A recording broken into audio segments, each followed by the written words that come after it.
أعوذ بالله من الشيطان الرجيم. بسم الله الرحمن الرحيم. ومن الناس من يشتري لهو الحديث ليضل عن سبيل الله بغير علم ويتخذها هزوا أولئك لهم عذاب مهين. وإذا تتلى عليه آياتنا ولى مستكبرا كأن لم يسمعها كأن في أذنيه وقرا فبشره بعذاب أليم. إن الذين آمنوا وعملوا الصالحات لهم جنات النعيم خالدين فيها وعد الله حقا وهو العزيز الحكيم. صدق اللہ العظیم. 4 آیتیں آپ حضرات نے سنی ہیں سورہ لقمان کی 6، 7، 8، 9. ان آیات میں اللہ جل جلالہ نے، جیسے میں نے جمعرات والے دن آپ کی خدمت میں خلاصہ پیش کیا تھا، مکہ مکرمہ میں کافر اور مشرک جو کفر ہی کی حالت میں اس کی موت آئی تھی، نضر ابن حارث اس کا نام تھا، نون ضاد را، نضر ابن حارث اس کا نام تھا. اور دیکھا مسجد یعنی مکہ مکرمہ کے اندر کہ لوگ اللہ کے رسول قرآن پڑھتے ہیں، صحابہ کرام قرآن پڑھتے تھے، اس لیے کہ قرآن پاک جب اترتا تھا تو قرآن پاک ایک ایسا کلام ہے کہ قرآن پاک سے جی نہیں بھرتا، اور قرآن پاک دلوں پر اثر کرتا ہے، اور قرآن پاک غموں کو دور کرتا ہے. قرآن پاک میں دلاسہ بھی ہے، قرآن پاک میں شفا بھی ہے، قرآن پاک میں برکت بھی ہے. ہر وہ چیز جو آدمی مانگتا ہے اور اس کے دل کی چاہت ہے وہ اللہ کے کلام میں ہے. یہ اس میں کوئی دوسری بات ہے ہی نہیں، یہی بات ہے. یہ ان حضرات نے لیا ہوا تھا اور بڑے اہتمام کے ساتھ اس کو پڑھتے تھے، اور بہت اچھی آوازوں میں پڑھتے تھے. تو وہ پڑھتے تھے تو ایک ماحول بنا ہوا تھا. تو یہ ماحول ایسا تھا جو مشرکوں پہ بھی اثر کرتا تھا. چوری چھپے بڑے بڑے مشرک جو پورا دن حضور کی مخالفت کرتے تھے، اور مخالفت میں کوئی کسر نہیں چھوڑی. لیکن اللہ کے رسول جب تہجد میں اٹھتے تھے، اس لیے کہ آپ کی اکثر رات جاگنے میں گزرتی، وہ تلاوت میں گزرتی. تو اللہ کے رسول جب اٹھتے تھے تو یہ چھپ چھپ کر کے آ کر کے قرآن سنتے تھے. یہ والی بات پھیلی ہوئی بات تھی، بچے بھی سنتے تھے، عورتیں بھی سنتی تھیں. حتیٰ کہ حضرت ابو بکر رضی اللہ عنہ کو مشرکین نے کہا کہ آپ یا تو قرآن پڑھنا بند کر دیں یا آپ علاقہ چھوڑ دیں. تو حضرت ابو بکر رضی اللہ تعالی عنہ نے باقاعدہ مکہ چھوڑ دیا. ایک مشرک جو ان کا دوست تھا وہ ان کو جبرن لے کے آیا کہ آپ جیسا آدمی مکہ سے نہیں جا سکتا. تو اور وجہ اس کی بنیادی یہ تھی کہ حضرت ابو بکر جب قرآن پڑھتے تھے تو روتے بہت زیادہ تھے، انتہا سے زیادہ روتے تھے. ان کے رونے کی وجہ سے مشرکین کی عورتیں روتی تھیں، اور ان کے رونے کی وجہ سے ان کے بچے روتے تھے. ایسا ان کا انداز تھا قرآن پاک کی تلاوت کا، حضرت ابو بکر رضی اللہ عنہ کا. اور ان کو کہا کہ ٹھیک ہے آپ یہاں رہے، لیکن آپ قرآن نہیں پڑھیں گے، اور اگر آپ پڑھیں گے تو زور سے نہیں پڑھیں گے. اس زمانے میں دیواریں چھوٹی چھوٹی ہوتی تھی تو اس میں آواز بڑی تیز آتی تھی، کوئی اور شور ہوتا نہیں تھا. تو حضرت ابو بکر رضی اللہ عنہ نے یعنی اس مشرک کے کہنے پہ واپس آئے اور وعدہ کیا کہ میں آہستہ پڑھوں گا، لیکن آہستہ نہیں پڑھا جا رہا تھا ان سے. پھر انہوں نے کہا اگر زور سے پڑھنا ہے تو اندر گھر کے کمرے میں پڑھو تاکہ باہر آواز نہ آئے. تو ایسی تاثیر تھی قرآن پاک کی. اس میں پھر یہ جو نضر ابن حارث تھا، یہ بیرون ملک تجارت کرتا تھا. اس نے وہاں سے جا کر کے کیا کیا، مختلف قسم کے قصے، کہانیاں اور ڈائجسٹ اور اس ٹائپ کی چیزیں لی، اور کہا کہ محمد تو تمہیں وہ سناتے ہیں قوم عاد اور قوم سمود کے قصے سناتے ہیں. میں تمہیں رستم اسفندیار جو فارس اور ایران کے بڑے بڑے پرانے بادشاہ گزرے ہیں، میں تمہیں یہ پڑھوں. تو وہ کیا تھا؟ وہ تو قصے کہانیاں تھیں. ہمارے مذہب کے اندر تو یہ بھی وضو کرو نماز پڑھو. ہمارے مذہب میں تو یہ ہے کہ مشقت اٹھاؤ، دین پر محنت کرو، دین کو زندہ کرو، دین کو آگے پھیلاؤ. اس میں تو راحت ہی راحت تھی، لذیذ کہانیاں تھیں. پھر اس نے ایک عورت خریدی ہوئی تھی، کہا کہ اس کو لے جاؤ، کھانا کھلاؤ اس کو، اور یہ تمہیں گانا سنائے گی، یہ ناچے گی تمہارے سامنے. اس سے مشرکین کو مذہب سے روکنے کا بہانہ بھی مل گیا، اور بہت سارے نئے نئے مسلمان جن کے دلوں میں ابھی ایمان راسخ نہیں ہوا تھا، بالکل ابھی آئے تھے شرک سے، وہ بھی ادھر ادھر ہونے لگے. اس پر یہ آیت نازل ہوئی کہ لوگوں میں سے بہت سارے لوگ ایسے ہیں جو اللہ کے دین سے غافل کرنے والی باتوں کے خریدار بنتے ہیں تاکہ بے سمجھے بوجھے وہ لوگوں کو دین سے گمراہ کریں، اور ایسے لوگوں کو تو دردناک عذاب کی اور ذلت آمیز عذاب کی خوشخبری سنا دیں.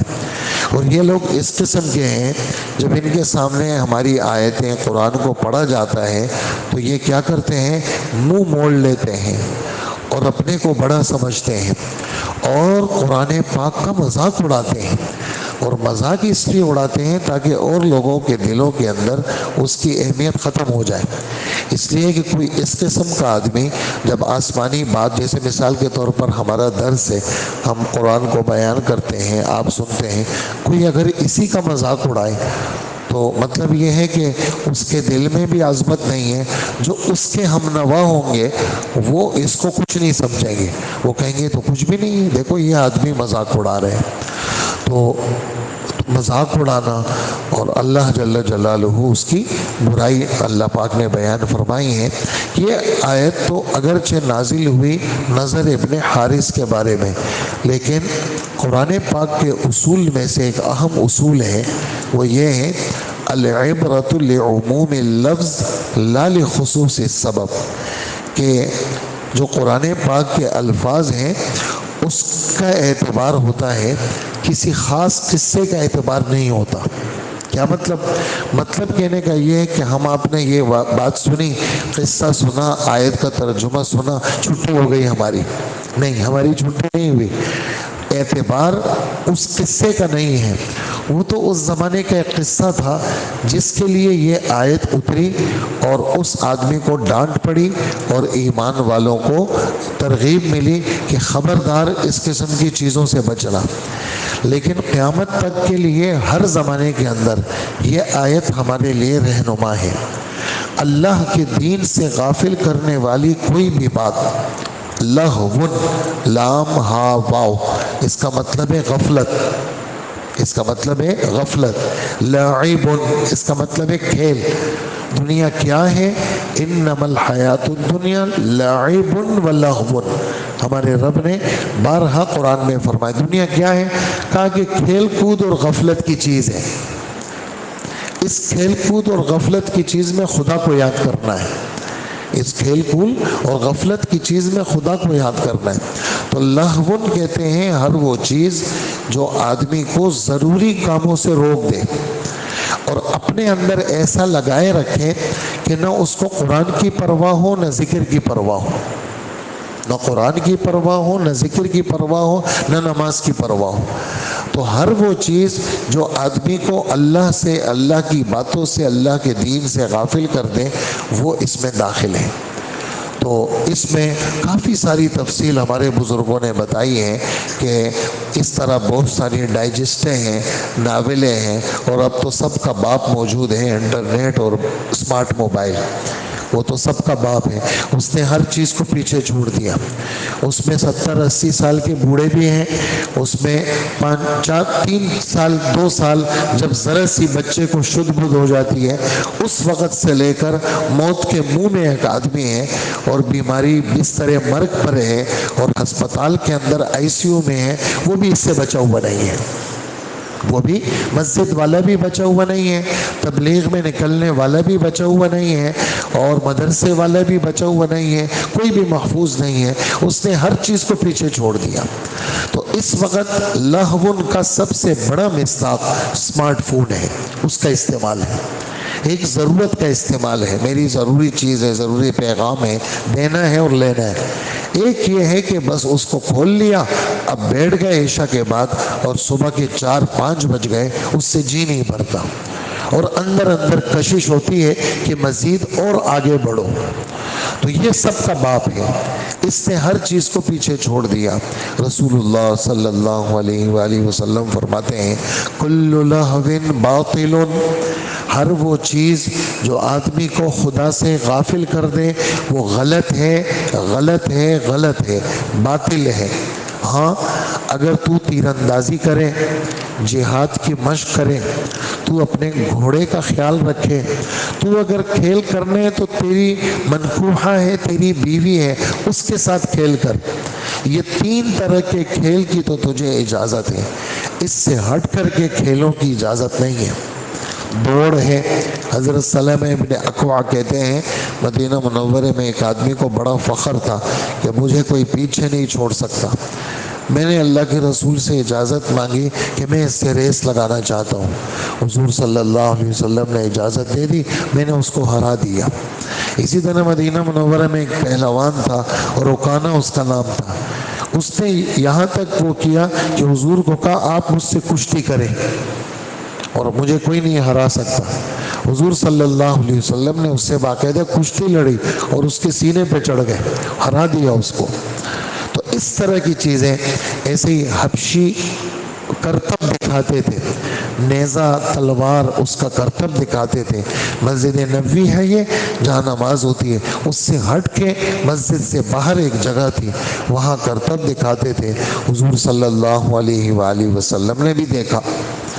اسی طرح حضور صلی اللہ علیہ وآلہ وسلم فرماتے ہیں روح القلوب ساعتاً فساعتاً، اپنے دلوں کو بالکل بند مت رکھا کرو، کبھی کبھی تفریح کیا کرو، لیکن تفریح کے اندر ناجائز مت جایا کرو۔ اپنے بیوی سے بھی کھیل کرو لیکن کافروں والا کھیل مت کرو۔ بیوی تمہارے لیے حلال ہے لیکن اس میں بھی حدود کو کراس مت کرو، جو حرکتیں کافر کرتے ہیں وہ مت کرو۔ تو تمہیں تفریح کی اجازت ہے، گھومنے پھرنے کی اجازت ہے، دور جانے کی اجازت ہے، دل کو راحت دینے کی اجازت ہے، لیکن خدا کی نافرمانی کی اجازت نہیں ہے۔ جیسے کہ اللہ نے رزق دیا ہے اچھا کپڑا، بالکل اللہ کے رسول فرماتے ہیں جس اللہ نے تمہیں رزق دیا ہے وہ اللہ چاہتے ہیں کہ نعمت کا اثر تمہارے اوپر نظر آئے، لیکن ما لم یکن مخیلۃ ولا صریف، ایک تو اچھا کپڑا پہن کے اترانا مت، تکبر مت کرنا، اور ایک اسراف مت کرنا، ایک اسراف مت کرنا، ایک اترانا مت۔ باقی اچھا کپڑا پہنو، تمہیں کس نے منع کیا ہے؟ اچھا کھانے کا حکم ہے کلوا واشربوا لیکن ولا تسرفوا، حد سے آگے مت بڑھو، شریعت کے حدود کے اندر رہو، دائرے میں رہو، آپے سے باہر مت جایا کرو۔ غم آیا ہے، دل غمگین ہے، رو رہا ہے بندہ، اللہ کے رسول بھی روئے ہیں، آنسوؤں سے روئے ہیں، لیکن چیخنا چلانا، گریبانوں کو پھاڑنا اور اپنے کو پیٹنا، اس کی اجازت نہیں ہے۔ آپ صلی اللہ علیہ وآلہ وسلم فرماتے ہیں اس کی تو اجازت ہے کیونکہ دل نرم ہے، آنکھوں سے دل کی نرمی کی وجہ سے آنسو بہتے ہیں۔ فرمایا کہ آنسو تو بہیں گے لیکن کہیں ایسا نہ ہو کہ تم ان آنسوؤں کی وجہ سے زبان سے کچھ کہہ ڈالو، زبان سے کچھ نہیں کہنا۔ تو شریعت نے ہر چیز کے حدود مقرر کیے ہیں، اسی طرح کھیل کود کے بھی حدود مقرر کیے ہیں۔ ہر وہ کھیل جو آدمی کو نماز سے، ذکر سے، تلاوت سے، دین سے غافل کر دیں وہ لغو ہے۔ اور ہر وہ کھیل کہ بھئی مجھے واک کرنی ہے، میں فٹ بال کھیلوں، اس وقت کھیلے آدمی، کرکٹ کھیلنی ہے کھیلے آدمی، ہاکی کھیلنی ہے کھیلے، کسی قسم کا کھیل جس میں نافرمانی نہ ہو اس کی شریعت اجازت دیتے۔ لیکن اگر کھیل ایسا ہے جس میں اکابر علماء ان کا فتویٰ آ جائے، جیسے پب جی کا کھیل تھا، یہ بچے کھیلتے تھے اور ایسی جگہ پہ پہنچ جاتے تھے کہ جہاں پر جو ہے نا وہ کھیل کھیلنے والا وہ آ کر کے بت کو سجدہ کرتا تھا، تو اس پر تو باقاعدہ بدوری ٹاؤن کی طرف سے کفر کا فتویٰ آیا کہ یہ بندہ کافر ہو گیا، کہ جو کھیل کے اندر گیا کہیں پھنس گیا تو آ کر کے وہ سجدہ کر رہے، تو سجدہ کون کر رہا ہے؟ سجدہ تو خود بخود نہیں ہو رہا، تم بٹن دباؤ گے تو سجدہ ہوگا۔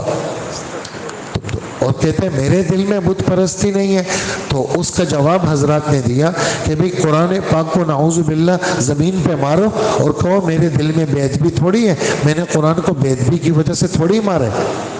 تو یہ تو نہ سمجھنے کی باتیں ہیں، اور یہ کیا ہے؟ یہ شریعت کی روح کو نہ سمجھنا، اپنے کالج اور یونیورسٹی کی پڑھائی کو قرآن کے اندر داخل کرنا کہ بھئی میں نے جو پڑھا ہے میں بہت ہوشیار ہو گیا ہوں، لہٰذا قرآن و حدیث کو ایسا ہونا چاہیے۔ تو قرآن و حدیث ایسے نہیں ہوگا، قرآن پاک ایسے ہوگا جیسے اللہ اور اس کے رسول نے بتایا، اور جیسے اس زمانے کے بزرگوں نے لیا ہے اور جو انہوں نے سمجھا ہے وہ ہم تک پہنچا ہے۔ ہم اپنی سمجھ کو قرآن پاک میں اندر داخل نہیں کر سکتے، اگر ہم داخل کریں گے تو مصیبت میں پڑ جائیں گے۔ تو ہر کھیل اس کی شریعت اجازت دیتی ہے، لیکن وہ کھیل جو آدمی کو خدا سے غافل کر دے اور اللہ کے دین سے دور کر دے۔ نماز متاثر ہو گئی جی، کرکٹ کا میچ ہے جی، پاکستان اور انڈیا کا میچ ہے اور شروع ہو گیا جی، عصر بھی گئی، مغرب بھی گئی، عشاء بھی گئی، کیوں؟ میں ایک شاٹ مس کرنا نہیں چاہتا، ایک بولنگ مس کرنا نہیں چاہتا، ایک فیلڈنگ مس کرنا نہیں چاہتا۔ نمازیں گئی، نمازیوں کی نمازیں گئی، حافظوں کی نمازیں گئی، جو اپنے کو دیندار سمجھتے ہیں ان کی نمازیں گئی۔ تو ایسا کھیل جو آدمی کو غافل کر دے، شریعت اس کی کسی صورت میں اجازت نہیں دیتی۔ تو یہ باتیں اس آیت کے ذیل میں حضرات نے لکھی تھی، جس کا میں نے مختصر سا خلاصہ وہ آپ کی خدمت میں پیش کیا۔ اللہ پاک ہمیں ہماری حفاظت فرمائے اور ہمیں عمل کی توفیق عطا فرمائے۔ وَمِنَ النَّاسِ مَن يَشْتَرِي، اللہ جل جلالہ فرماتے ہیں اور کچھ لوگ وہ ہیں جو اللہ سے غافل کرنے والی باتوں کے خریدار بنتے ہیں تاکہ ان کے ذریعے لوگوں کو بے سمجھے بوجھے اللہ کے راستے سے بھٹکائیں اور اس کا مذاق اڑائیں، اللہ کی باتوں کا مذاق اڑائیں، تاکہ لوگوں کے دلوں میں اس کی اہمیت ختم ہو جائے۔ جب آدمی مذاق اڑائے گا تو اہمیت ختم ہو جائے گی، اور ان لوگوں کو وہ عذاب ہوگا جو ذلیل کر کے ان کو رکھ دے گا اور تکلیف دے گا ان کو۔ اور جب ایسے شخص کے سامنے ہماری آیتیں پڑھ کر سنائی جاتی ہیں تو وہ پورے تکبر کے ساتھ منہ موڑ لیتا ہے، جیسے اس نے کچھ سنا ہی نہیں، گویا کہ اس کے دونوں کانوں کے اندر بہرا پن ہے۔ لہٰذا اس کو ایک دکھ دینے والے عذاب کی خوشخبری دے دے۔ یہ خوشخبری جو ہے، خوشخبری تو اچھی چیز کی ہوتی ہے، اس میں مزید ذلت ہے۔ جیسے کہ ایک آدمی کو ایک لگایا، مجرم تھا، ایک لگایا، کہا کہ چکھو مزہ اس کا، تو چکھنا تھوڑی ہے، یہ تو ذلت ہے۔ تو آپ اس کو مار بھی رہے ہیں اور زبان سے اس کا مذاق بھی اڑا رہے ہیں، اور یہی لفظ دوزخیوں کو کہا جائے گا، ابو جہل کو کہا جائے گا، جس کا ذکر سورہ دخان کے آخری رکوع میں ہے۔ ذق انک انت العزیز الکریم، چکھو، تو تو بڑا دنیا میں معزز تھا نا، ابھی چکھو دوزخ کا مزہ چکھو۔ حالانکہ چکھنا تو کسی اچھی چیز کو چکھا جاتا ہے، عذاب کو تھوڑی چکھا جاتا ہے۔ تو لہٰذا دکھ دینے والے عذاب کی خوشخبری سنا دو، لیکن وہ لوگ جو ایمان لائے اور نیک عمل والے ہیں ان کے لیے نعمتوں کے باغات ہیں۔ اللہ ہم سب کو نصیب فرمائے، جس میں وہ ہمیشہ رہیں گے۔ یہ اللہ کا سچا وعدہ ہے، اور وہ اللہ زبردست ہے، اقتدار کے مالک ہیں اور حکیم ہیں، حکمت کے مالک ہیں۔ اللہ پاک عمل کی توفیق عطا فرمائے۔ الحمدللہ رب العالمین والصلاة والسلام۔ ہمارے بدوری ٹاؤن کے پرانے استاد تھے، ان کا تو انتقال ہو گیا تھا، ان کی اہلیہ کا رات انتقال ہوا ہے، اللہ پاک ان کی مغفرت فرمائے۔ ایک ہمارے نمازی ہیں جو پاپوش میں رہتے ہیں، یہاں مکینک ہیں، ان کی والدہ کا آج رات انتقال ہوا ہے۔ اللہ پاک ان کی بھی مغفرت فرمائے۔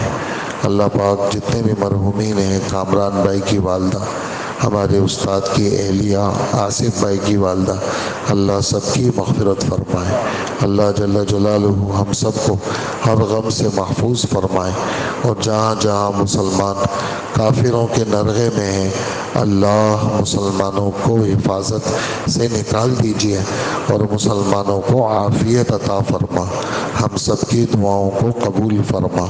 وصلی اللہ وسلم علی نبینا محمد وآلہ واصحابہ اجمعین، آمین برحمتک یا ارحم الراحمین۔